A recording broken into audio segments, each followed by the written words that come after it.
Hello, lovely! In this video, we're gonna give you model answers and vocabulary about staying up late, a recent IELTS Speaking Part 1 topic.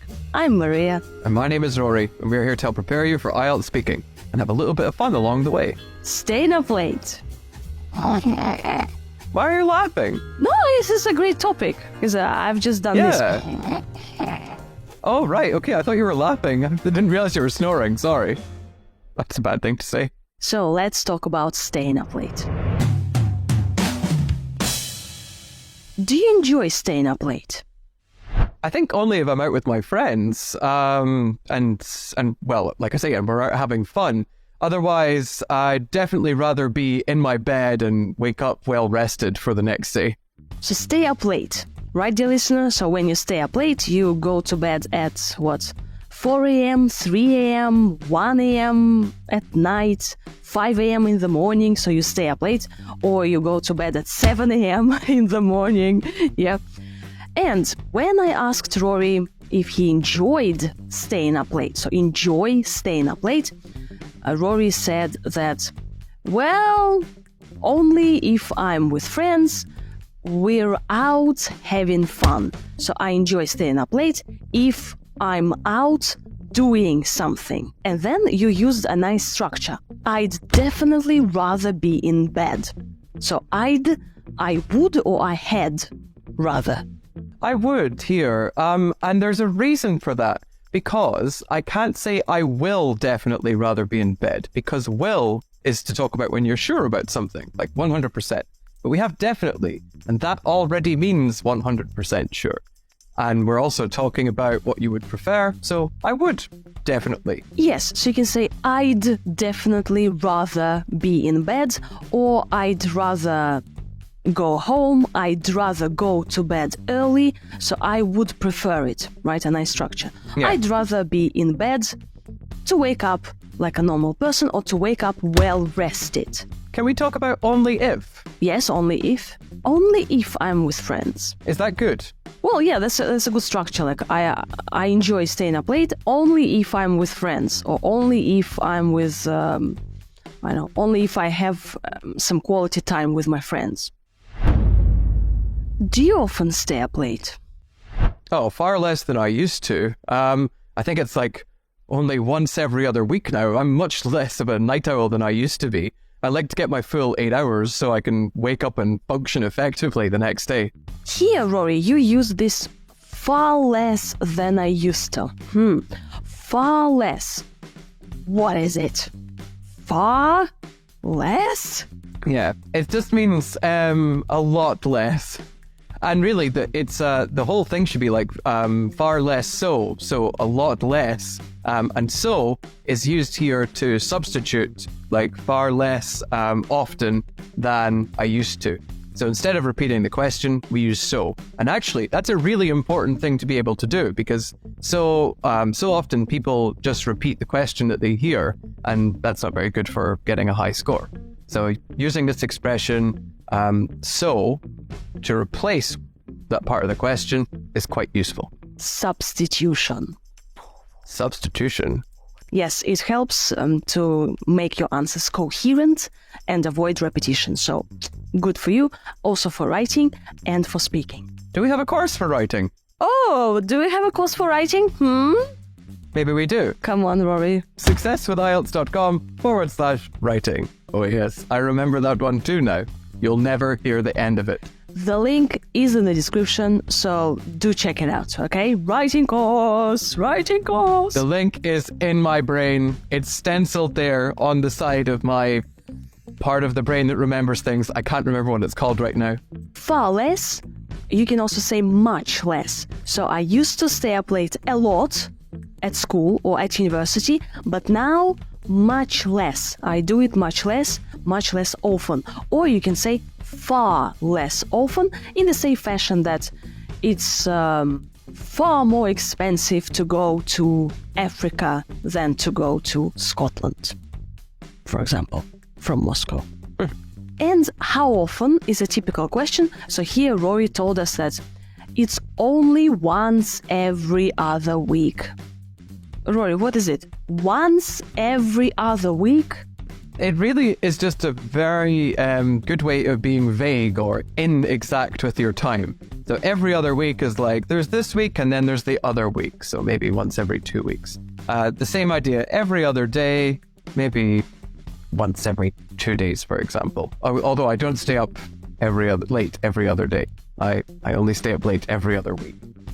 But when that is, I don't know, so I'm being vague. Yes, dear listeners, so don't say like, I don't often stay up late, I often. Just say something like, once every other week. Or if you almost never do it, you can say, I hardly ever do it, or I rarely stay up late, yeah? Or once a month, once a year, yeah? And then Rory said, I'm not much of a night owl. Night owl. Yeah, Harry Potter owl. This owl, the bird. Yeah. A night owl is a person who enjoys staying up late. They are active at night and they are super passive in the morning, like myself. Rory gets up at an ungodly hour at freaking 6 a.m. I don't anymore. Oh, I used to get up on. at 5:30 What, in the morning. 7? Now I wake up. Now I wake up at 10 to 7, roughly. That's much more reasonable. And the other thing I should mention is I said the word night owl because I knew that we were going to record this again. And I was just thinking, I've run out of advanced language that we've already used because we've talked about staying up late before, haven't we? Yes, I think a year ago, you can check out the archive and listen to our episode about staying up late. IELTS people revise, kind of recycle different topics.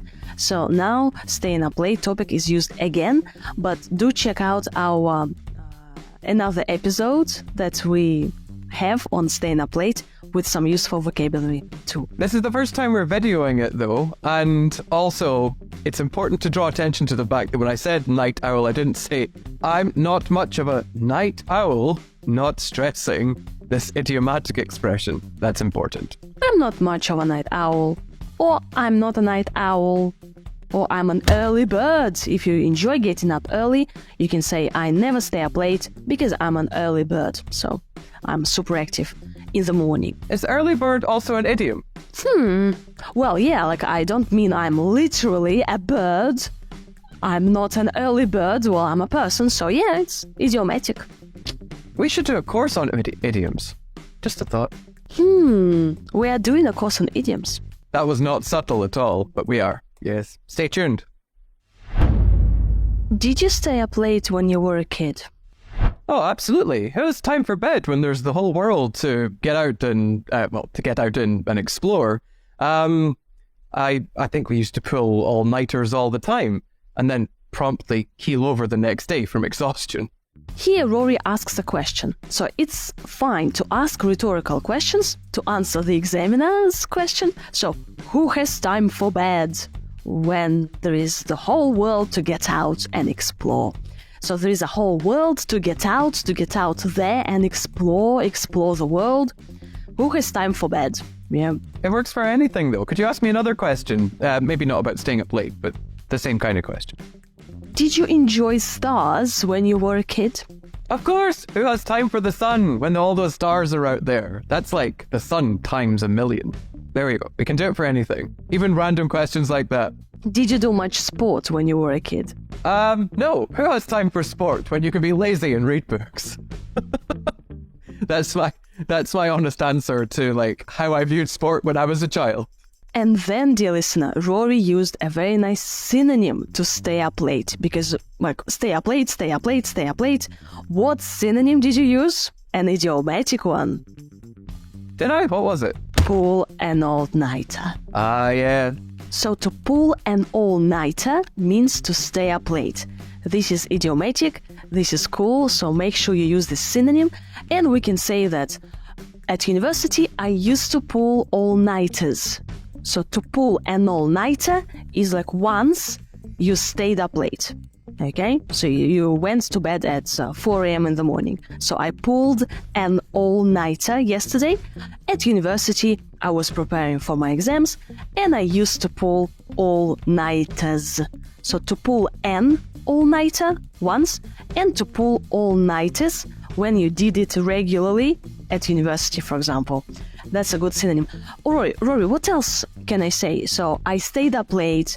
I pulled an all-nighter. What else? Any other synonyms? Oh, I pulled an all-nighter. Oh my God, I burned the midnight oil. No, come on. No, we don't. No, you. It's old-fashioned. No. Yes, you can. It doesn't No, matter. you can't. I burned the midnight No. oil. Yes, you can. Yes, yes. Delete, please. Delete this. No, don't delete. Save.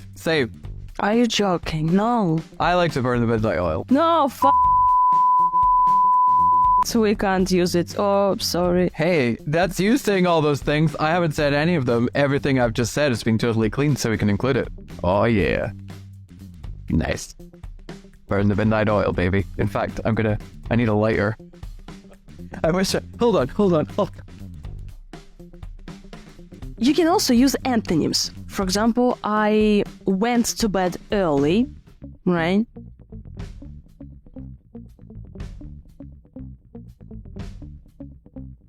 Пожалуйста, удали это oil, это очень controversial.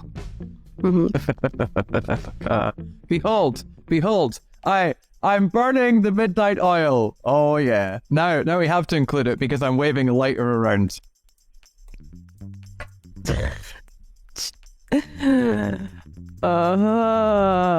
Yes, well, no, don't die on the inside because look, it's my Russian lighter. Look, it's Russia. See, I'm burning the midnight oil with Russia. Oh, cute. No, they won't, because we will not include the lighter part being from Russia, but we will include the midnight oil part. Come on, it's funny. I set fire to things. Do you know how expensive gas is in this country now? Kill over. What did you mean when you said kill over at school? Keel over. Yes, it's another idiomatic expression. Keel over is just like when you go like you're standing there, and then if you keel over, you go on the ground. So it's like you fall down, usually unconscious because of exhaustion or you're badly injured, for example. So you pull an all-nighter, you don't sleep all night, and then you go to school and you just kind of collapse, keel over. Yeah, you keel over. Although it sounds like it sounds like a very serious thing, but when you talk about someone keeling over, it's in a joking way, talking about when you would like just be so tired you couldn't do anything. You don't literally fall unconscious, because if you did, outside of sleep, you would be suffering from brain damage, and that probably wouldn't be good. Well, in fact, it definitely wouldn't be good. Yeah, so keel over, fall over suddenly, according to Cambridge Online Dictionary. And for example, he finished the bottle, stood up to leave, and keeled over. So he collapsed, right? So, yeah, interesting. Another example, Rory. So maybe I stayed up late, and then, so maybe Keeled over. at work, for example. Yeah. Yeah, or I was fine, and then I caught the flu and I keeled over at work. Too much stress. What do you do when you stay up late? Well, assuming it's with my friends, it's something like drinking and partying long into the night. I think the best example of that was Eurovision last year when we were up until 5 a.m. Other than that, on the odd occasion I work late if something comes in at the last minute, but that's not very often. You said that it's usually drinking and partying long into the night. So when we stay up late with our friends, we usually go partying long into the night. Nice propositions. So you party hard all day, all night, starting from Thursday and finish on Monday morning. Yes. Very rarely, I would like to point out. Normally, I'm very boring. I'm very boring normally. I don't burn the midnight oil very often.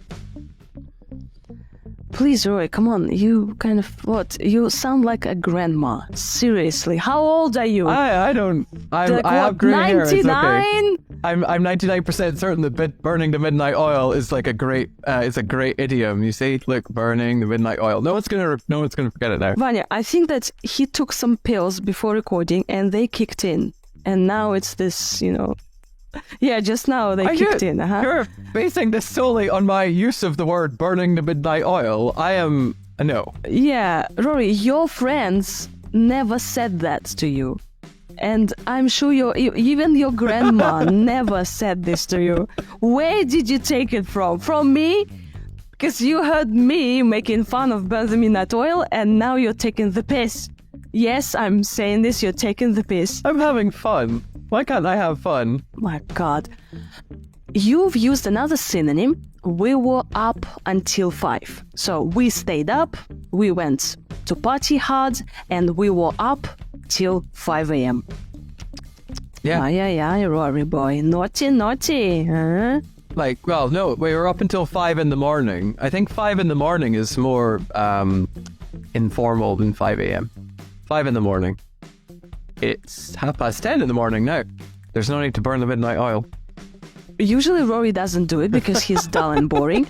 But on the odd occasion, dear listener, on the odd occasion. So that's a nice synonym if you don't want to say like rarely or hardly ever or like once a year, on the very odd occasion, right?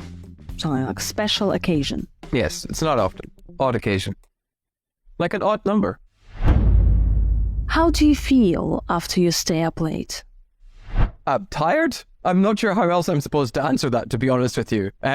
Exhausted, drained, unfocused. Whichever one it is, it's not the best feeling in the world, so I try and avoid feeling so whenever I can. A nice question about feelings. So you stayed up late, and how do you feel? And Rory said, exhausted. Drained. What does it mean like if you're drained? Drained. I love that question though, because most people would answer tired, and then you think, oh wait, it's an IELTS exam, I have to use higher level language. So probably this answer is the best one you could give. Tired? How else do I do that? Here are some synonyms for being tired. It's like the only time that you can say that to the examiner and get away with it, probably. It's get away with the phrasal verb, because I think we have a course for that. Exhausted, drained, unfocused. Yeah. And also Rory used a nice strategy. So how do you feel after you stay up late? And he said, what else I'm supposed to say, to be honest with you? Like, tired, I feel tired. What else am I supposed to say, to be honest with you? And this was said with a nice intonation. Rory, could you demonstrate your nice intonation? What else am I supposed to say, to be honest with you? Yeah. Or if the question is, for example, do you usually give flowers as a gift? How often do you say burn the midnight oil? No. What else am I supposed to say, to be honest with you? Well, explain why. Because they're dying. I don't like to give people dying things. Rory is on fire, dear listener, today. Yeah. Do you know what else is on fire? The midnight oil, when you burn it. Thank you very much for listening. Hopefully, we've just given you some nice synonyms, some nice phrases, idiomatic language, and phrasal verbs. Do check out our phrasal verbs course. The link is in the description. And also, we have premium episodes. So if you want speaking part 2, speaking part 3, gorgeous grammar, more vocabulary, and super creative jokes from us in our premium episodes, do check them out. The link is in the description. And if you... Hold on. He's overexcited. I don't know what happened.